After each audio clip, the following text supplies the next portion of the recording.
देखिए, जो नया व्यक्ति है, जो उसने कभी तंत्र देखा ही नहीं, सुना ही नहीं और वो तंत्र के क्षेत्र में आगे बढ़ना चाहता है,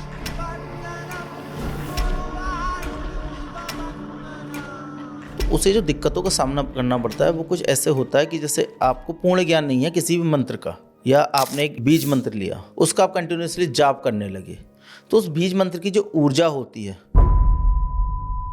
जो नए साधक हैं वो गलती ये करते हैं कि वो जल्दबाजी में ये डिसाइड ही नहीं कर पाते उन्हें कौन सा क्रियानुष्ठान शुरुआत में करना चाहिए। जैसे हम जो एक क्रम बताते हैं कि आप पहले गुरु मंत्र करो, फिर इष्ट मंत्र करो, फिर अपने पितरों का या कुल देवी देवता का पूजन करो, उससे शुरुआत करो। लेकिन कुछ लोग आते हैं, गुरुजी तो सर जैसे किसी इंसान ने एक साधना कर ली तंत्र के अंदर जाने के बाद में, तो क्या वो इंसान अब तांत्रिक कहला सकता है? अगर उसने कोई भी एक साधना सफल कर ली, साधना करना और उसमें सफलता प्राप्त करना दोनों अलग अलग चीजें हैं। एक साधक 10 साधनाएं करता है लेकिन सफलता उसे एक में भी नहीं मिली, तो वो तंत्र साधक कहलाएगा। लेकिन यदि वो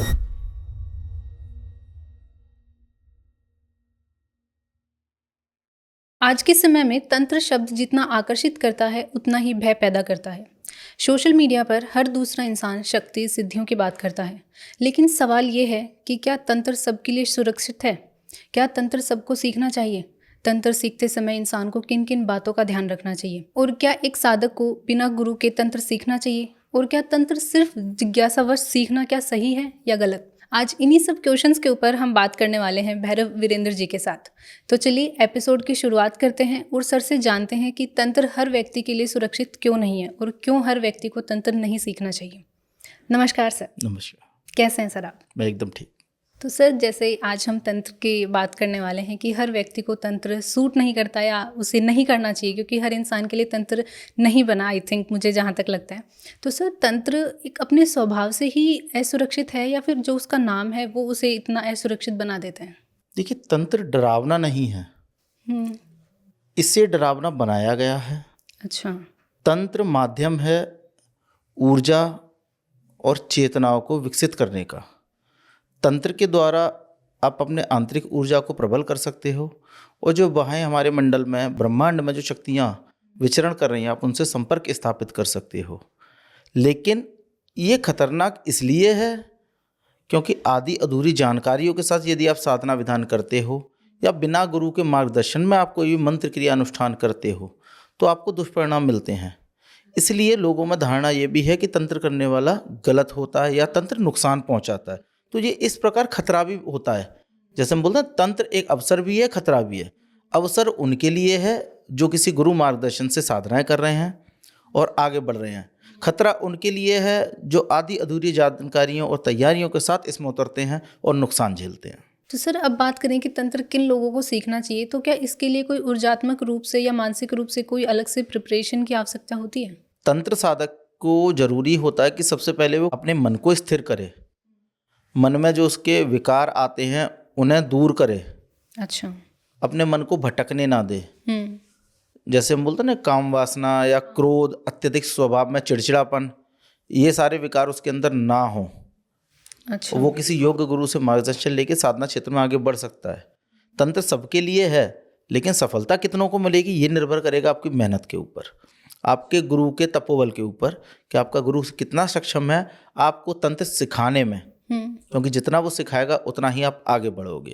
अच्छा। तो सर कहीं ना कहीं हम ये भी बोल सकते हैं कि तंत्र खुद पे कंट्रोल का एक वो है, क्योंकि जैसे अभी आप बता रहे हो कि तंत्र सीखते समय इंसान को अपनी बहुत सारी भावनाओं पर कंट्रोल रखना पड़ता है। तो ये तो बेसिक होता है, हर इंसान के अंदर डिफॉल्ट सिस्टम है जैसे उसका, तो वो सब तो आता ही है दिमाग के अंदर। तंत्र साधक जो बनता है ना, उसे प्रारंभिक चरणों में ही मन को स्थिर करना, एकाग्र करना सिखाया जाता है। अच्छा, प्रैक्टिस होती है प्रॉपर? जी बिल्कुल।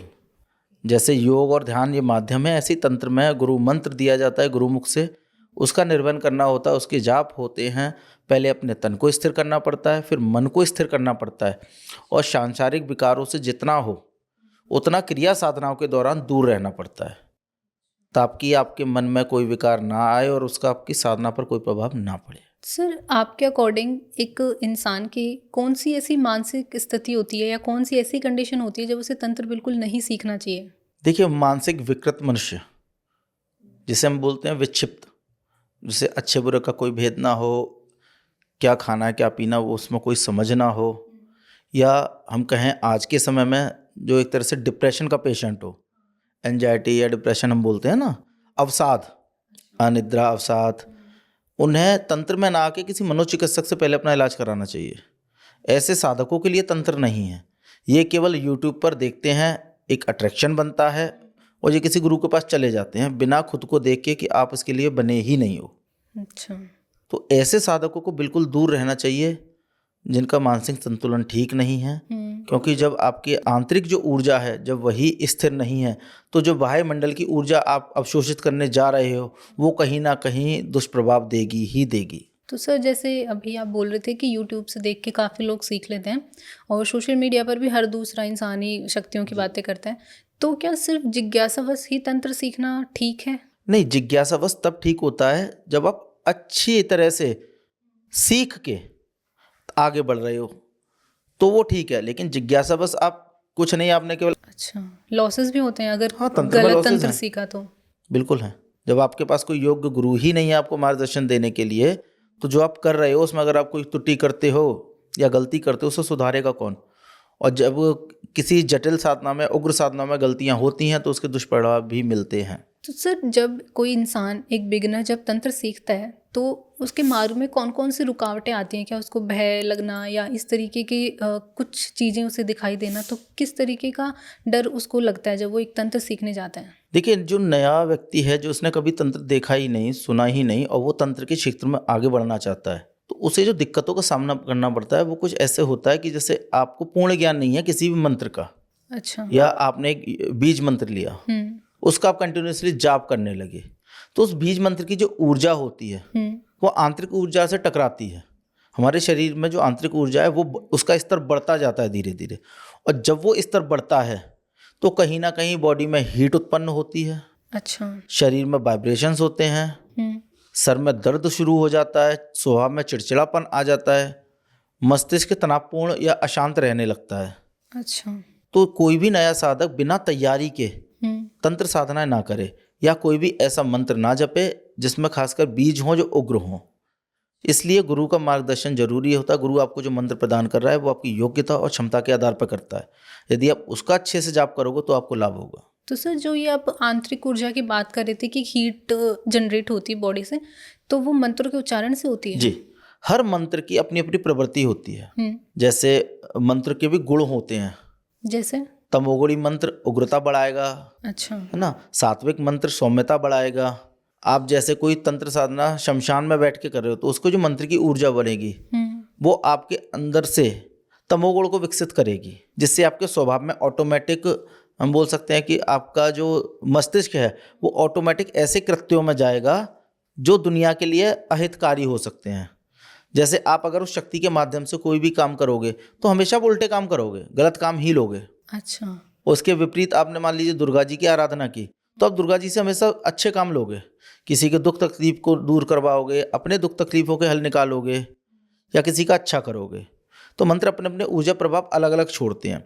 अब जो उग्र मंत्र होते हैं उनका जब ऊर्जा वेग बनता है शरीर के अंदर तो उससे क्रोध भाव उत्पन्न होता है, जिसे हम वीर भाव बोलते हैं। हाँ। तो वीर भाव में जब आप जाप करते हो तो ऑटोमेटिक आपके चेहरे की कांति लाल हो जाती है, चेहरा लाल हो जाता है, आंखें आपकी बड़ी बड़ी हो जाती हैं, है ना। शरीर में कंपन पैदा होने लगता है, बॉडी में पसीना आने लग जाता है। ये वीर भाव की निशानी है या उग्रता की निशानी है जब आप जाप कर रहे हो तो।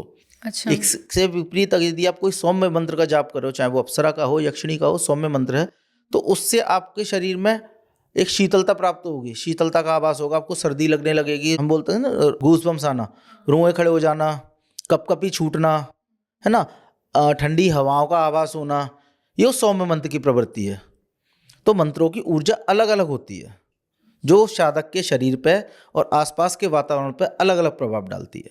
अच्छा, तो सर जैसे किसी इंसान ने एक साधना कर ली तंत्र के अंदर जाने के बाद में, तो क्या वो इंसान अब तांत्रिक कहला सकता है? हाँ बिल्कुल, सिर्फ एक साधना के बाद? अगर उसने कोई भी एक साधना सफल कर ली, साधना करना और उसमें सफलता प्राप्त करना दोनों अलग अलग चीज़ें हैं। एक साधक 10 साधनाएं करता है लेकिन सफलता उसे एक में भी नहीं मिली तो वो तंत्र साधक कहलाएगा। लेकिन यदि वो साधना में सफलता प्राप्त कर चुका है, शक्ति से उसका साक्षात्कार हुआ है, शक्ति से वचन हुए हैं, तो वो सिद्ध साधक कहलाएगा। अच्छा। साधक और सिद्ध साधक में यही अंतर होता है। सर आजकल लोग तंत्र को ना एक नेगेटिव एक उद्देश्य के रूप से करते हैं कि हम तंत्र सीख लेंगे तो हमारे पास ये शक्तियाँ आ जाएंगी, वो शक्तियाँ आ जाएंगी, तो वो अपने आप को समाज में बढ़ा चढ़ाकर दिखाने की कोशिश करते हैं। तो सर, जो नेगेटिव इम्पैक्ट आता है तंत्र सीखने के बाद में या तंत्र सीखने के दौरान, तो वो साधक के ऊपर किस किस तरीके से मतलब तंत्र का एक नेगेटिव इम्पैक्ट आ सकता है? एक वो कहावत होती है, तपेश्वरी सो राजेश्वरी। तप करोगे तो राजसुख आपको प्राप्त होगा ही होगा।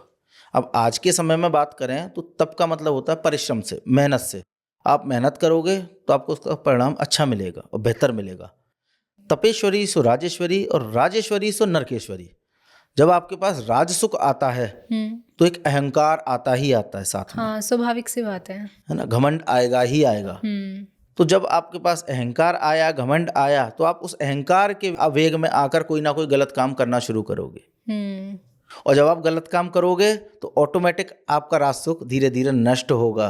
अच्छा। तपेश्वरी सो राजेश्वरी, राजेश्वरी सो नरकेश्वरी। अब राजसुख भोग रहे हो, उसके अहंकार के बदले में आप पाप कर्म कर रहे हो, तो आपको नरक का भागीदार बनना पड़ेगा। सेम वही शक्तियों के साथ है। आप अच्छी शक्ति सिद्ध करते हो तो आप उससे बुरे काम ना करवाएं। अच्छा। शक्ति बुरे काम कर देगी क्योंकि वो वचनबद्ध है, लेकिन उसका दुष्परिणाम आपको भुगतना पड़ेगा। क्योंकि शक्ति तो योनि है, आपका शरीर त्यागते ही शक्ति अपने लोक में आ जाती और आप प्रेत योनि में।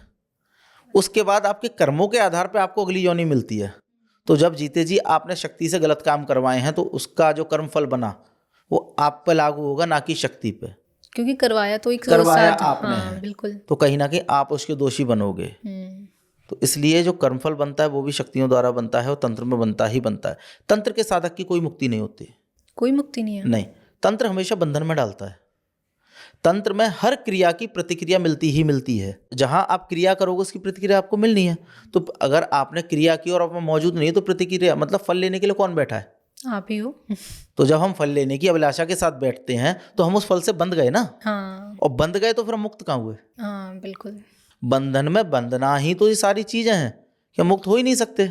बिल्कुल। अब ये बात तांत्रिकों के लिए कही जाती है कि तांत्रिक कभी भी मुक्त नहीं होता, लेकिन ये सर्वसाधारण पे लागू होता है कि आज के समय में कोई भी व्यक्ति मुक्त नहीं होता, चाहे वो तांत्रिक हो चाहे ना हो। क्योंकि एक ग्रस्त भी ग्रस्त में रहकर कभी इन सारी चीज़ों से बाहर निकल ही नहीं सकता। काम, क्रोध, लोभ, मोह, माया, कहीं ना कहीं वो इनसे जुड़ा ही रहेगा। और जब तक आप इन सारे विकारों से जुड़े रहोगे आप मुक्त नहीं हो सकते। तो ये बात गलत है कि तांत्रिक की मुक्ति नहीं होती, किसी की मुक्ति नहीं होती। हाँ, जो इंसान इस धरती पर आया किसी की वो मुक्ति कर्म नहीं है। करेगा ही करेगा, उसका फल लेगा ही लेगा। तो फल बंधन में वो बंधेगा ही बंधेगा।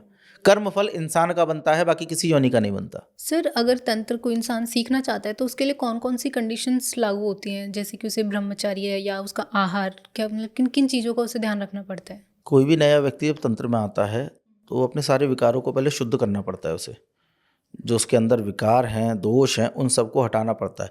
क्योंकि तंत्र में आप जैसे जैसे आगे बढ़ते हो हमारे अंदर के विकार सबसे पहले हमारे सामने आना शुरू हो जाते हैं। जिसे हम बोलते हैं हमारे अंदर के अवगुण। हाँ। वो हमें रियलाइज होने लगते हैं, हमारे सामने प्रकट होने लगते हैं। जब हम कोई भी साधना या मंत्र अनुष्ठान करते हैं वो सफल नहीं होता है तो हमें कोई ना कोई अपना पिछला कर्म याद आता है कि हमने ये गलत किया था, इस वजह से शायद ये साधना तो नहीं खराब हुई। अच्छा, हो जाता है रियलाइजेशन? हो जाता है, ऑटोमेटिक रियलाइजेशन हो जाता है। आपको पता चल जाएगा आपने कहाँ कौन सा पाप किया था जिसका साइड इफेक्ट शायद यहाँ असफलता के रूप में मुझे मिल रहा है। तो कोई भी साधक जब तंत्र में आता है तो सबसे पहले उसे आत्मशुद्धि करनी होती है। पहले खुद को जानना पड़ता है, अपनी सारी चीज़ों को साइड करके पहले खुद में रहना पड़ता है। खुद को देखना पड़ता है कि मैं तंत्र में जाने के लिए तैयार हूँ या नहीं।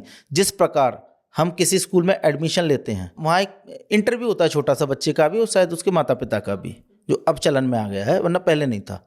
तो सेम वही चीज़ तंत्र में लागू होती है कि आप अगर किसी योग्य गुरु के पास दीक्षा लेने जा रहे हो तो पहले आप खुद को देखो कि मैं कितना सक्षम हूँ तंत्र में जाने के लिए। अगर मैं तैयार हूँ तो आप गुरु के पास जाइए, अन्यथा पहले खुद को तैयार कीजिए। और सर, उसकी डाइट का क्या प्लान होता है? देखिए, साधनाओं से पहले के दिनचर्या में कोई प्रभाव नहीं पड़ता है। डाइट प्लान रहता है साधनाओं के दौरान।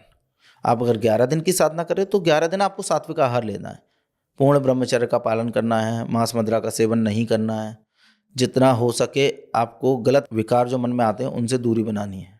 सर, तंत्र सीखने के लिए इंसान के प्रेजेंट के कर्म भी क्या कहीं ना कहीं रिस्पॉन्सिबल होते हैं? हाँ, देवी अनुष्ठानों में होते हैं। अच्छा, कि इंसान आज की लाइफ में क्या है, कैसे काम कर रहा है। जैसे सपोज करिए आप लक्ष्मी अनुष्ठान कर रहे हो धन प्राप्ति के लिए, लेकिन आप 11 दिन का अनुष्ठान कर रहे हो, बीच में आप स्त्रियों का अनादर कर रहे हो या स्त्रियों के साथ मारपीट कर रहे हो या किसी का धन छीन रहे हो, अच्छा। जिसे हम लूट खसोट बोलते हैं, या किसी को ठग रहे हो, तो वहाँ लक्ष्मी आपको फल नहीं देगी। अच्छा। ये आपके प्रेजेंट के कर्म थे ना, लेकिन बाधा कहाँ बने? आपके उस अनुष्ठान में, तो वो आपको बिल्कुल बेनिफिट नहीं देगी, बिल्कुल फायदा नहीं देगी, हो सकता है आपका लॉस हो। अच्छा, तो ये सिर्फ अगर कोई इंसान उस अनुष्ठान के दौरान ही अगर ऐसा रहे तब तो हो सकता है ना? इस जन्म के सारे कर्म हम्म। हर चीज पर प्रभाव डालते हैं। अच्छा, कि अगर कोई इंसान जैसे पहले कुछ दुष्कर्म किए हैं उसने और बाद में वो अच्छा बनना चाहता है तो भी वो कर्म बंधन उसका जो हो गया, उससे वो मुक्ति थोड़ी पालेगा। आप कितना भी गंगा स्नान कर लो, वो तो है। वो आपको भोगना है, मतलब भोगना है। सपोज करिए आप लड़कियों के साथ गलत काम करते हो, छेड़खानी करते हो, जो भी करते हो, तो कल को आप ये उम्मीद ना करें कि आपकी बेटी के साथ कोई कुछ ना करे। बिल्कुल सही बात है। आपके किए गए कर्म का फल हो सकता है आपके बच्चों को भोगना पड़े, आपके जीते जी। अच्छा।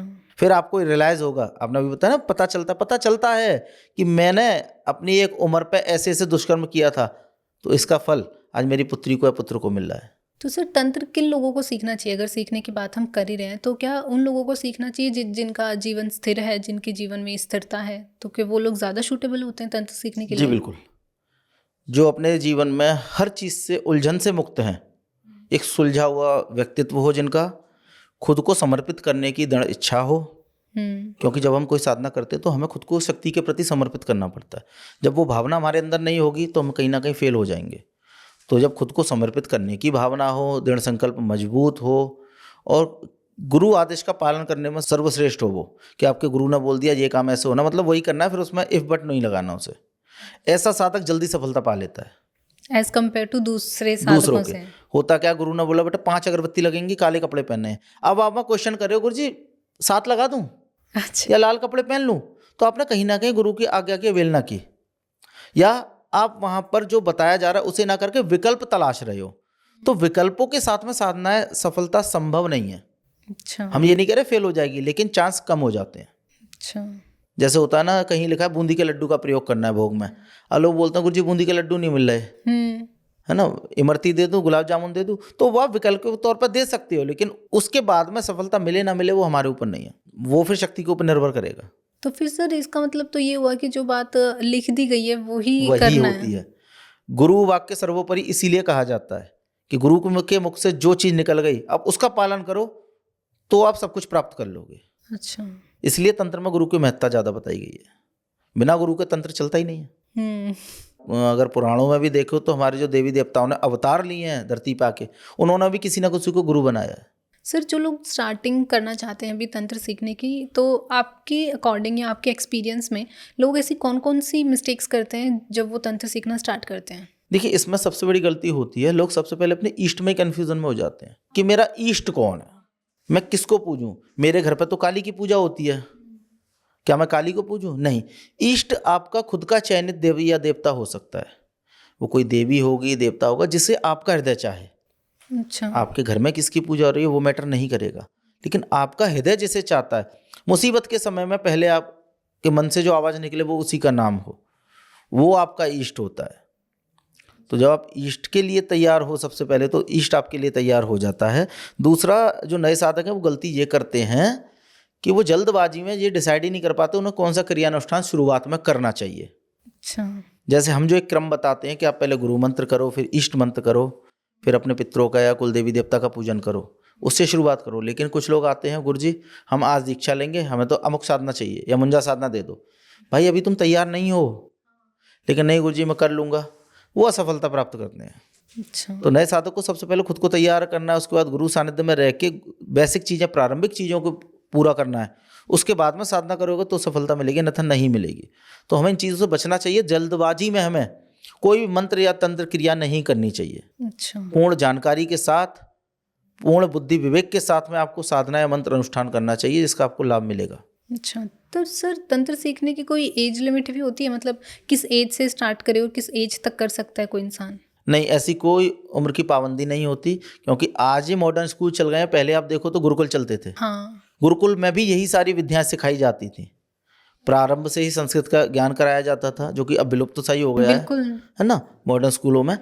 तो तंत्र शुरू से चला आ रहा है, और बाल्यकाल से ही तंत्र में रुचि बनाने के लिए ना गुरुकुल में बच्चों को डाला जाता था। अच्छा।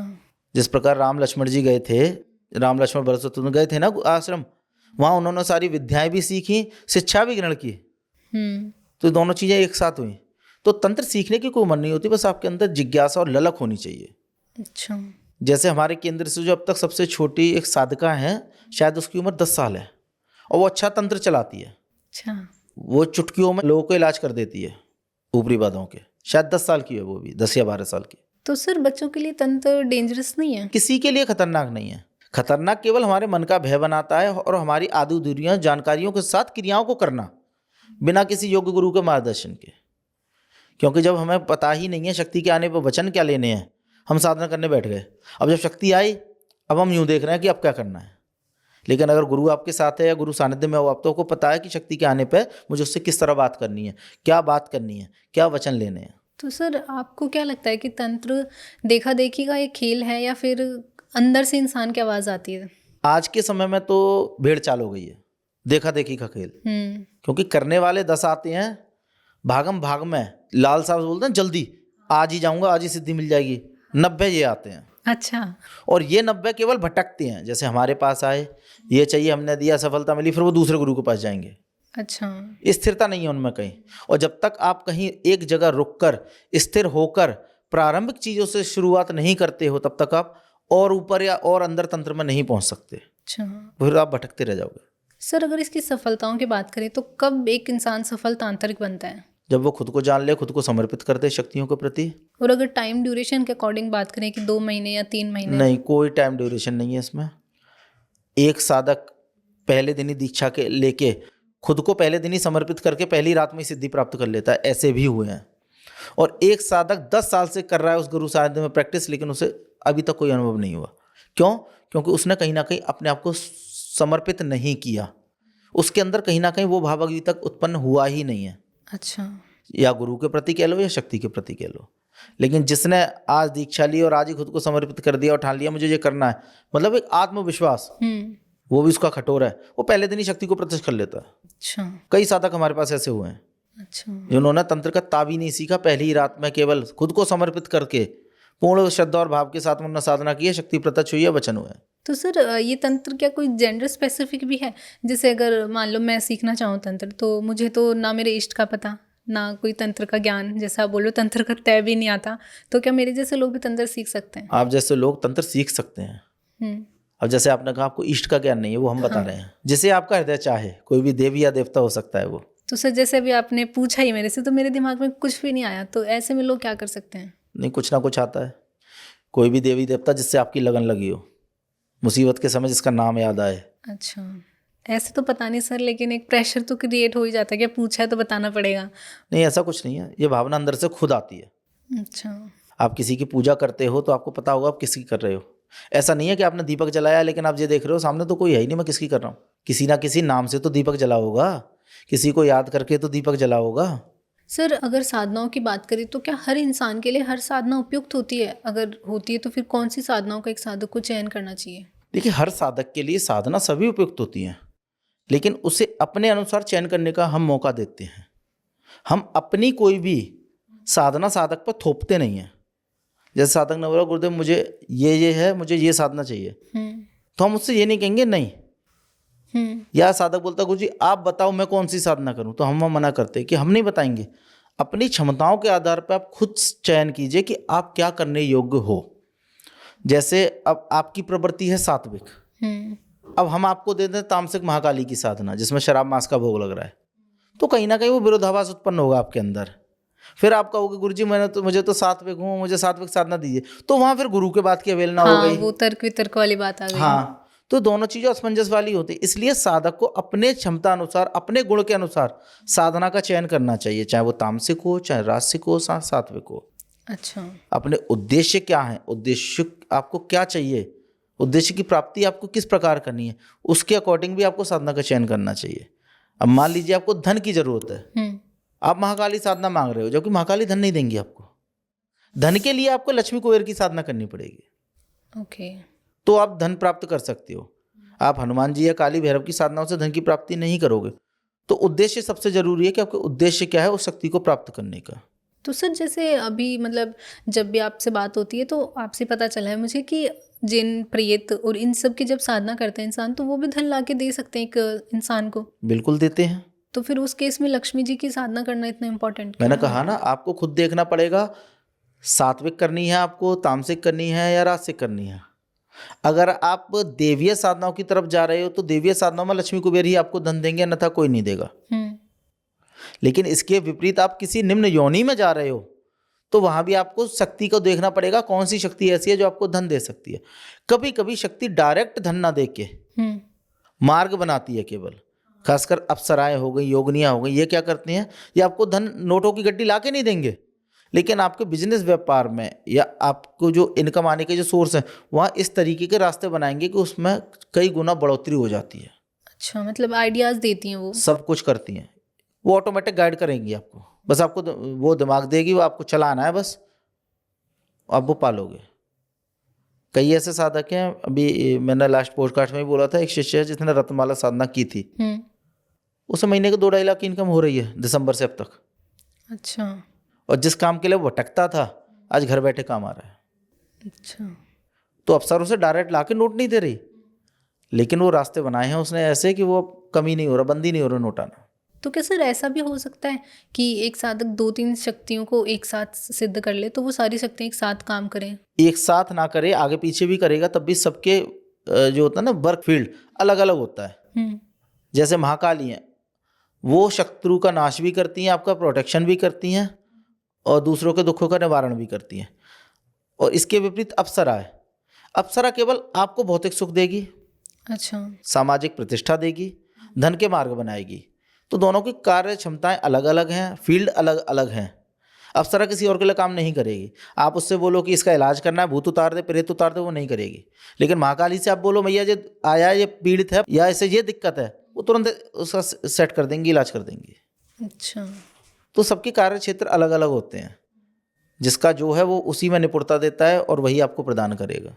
अच्छा, तो सर अभी थोड़ी देर पहले आप बता रहे थे कि कोई भी शक्ति को अगर हम बोलें कि ये काम करना है तो वो शक्ति कर तो देगी, लेकिन उसका जो दोष बनेगा, उसका जो एक कर्मफल बनेगा, वो हमें भोगना पड़ता है। लेकिन अगर सही काम अगर हम दूसरी शक्ति से करवा रहे हैं जो उसकी फील्ड नहीं है एक्चुअली, तो भी ऐसा होगा?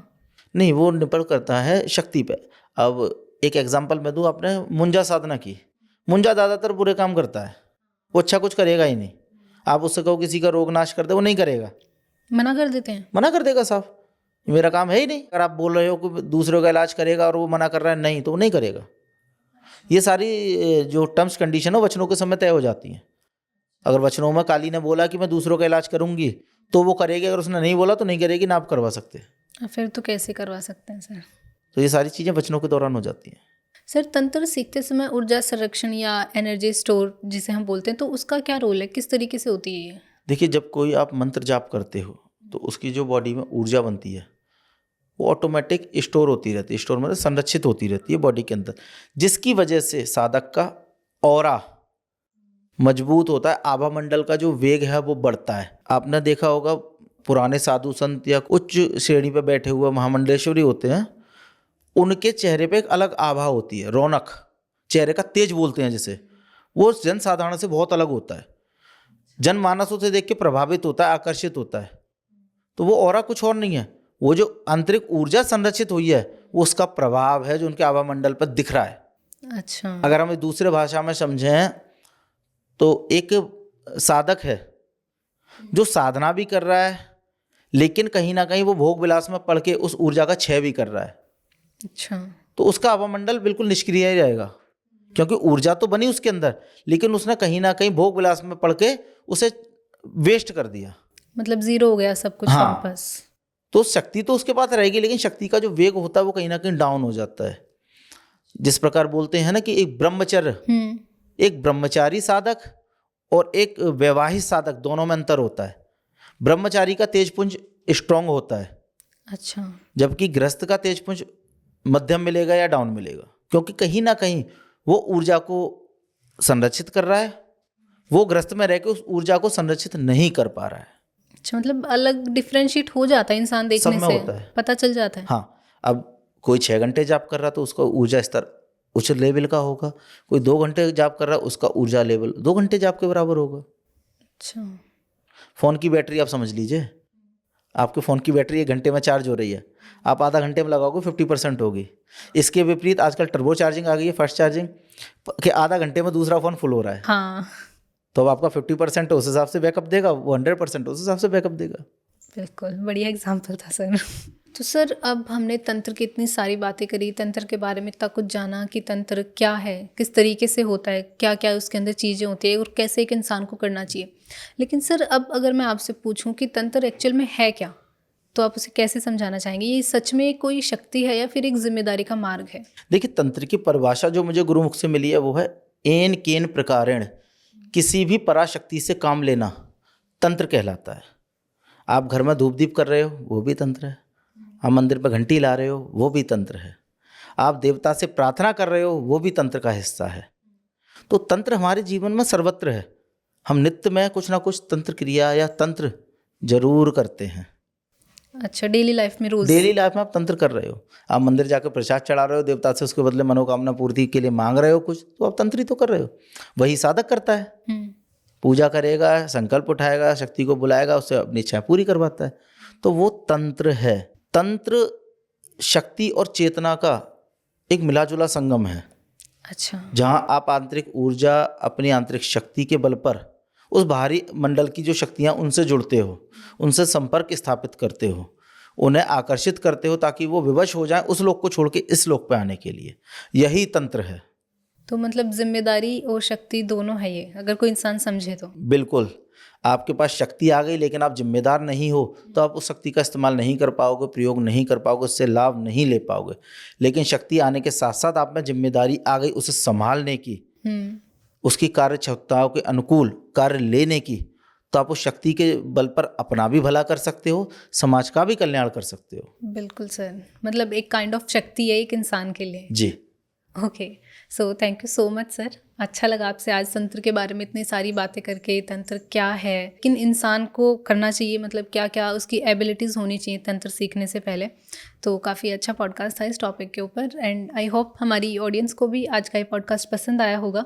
तंत्र के बारे में आप लोगों को बहुत कुछ सीखने को मिला होगा, और जिन लोगों के ये क्वेश्चंस थे कि उन्हें तंत्र सीखना चाहिए या नहीं, आई थिंक उन लोगों के भी काफ़ी हद तक हमने क्वेश्चन सॉल्व करने की कोशिश करी है।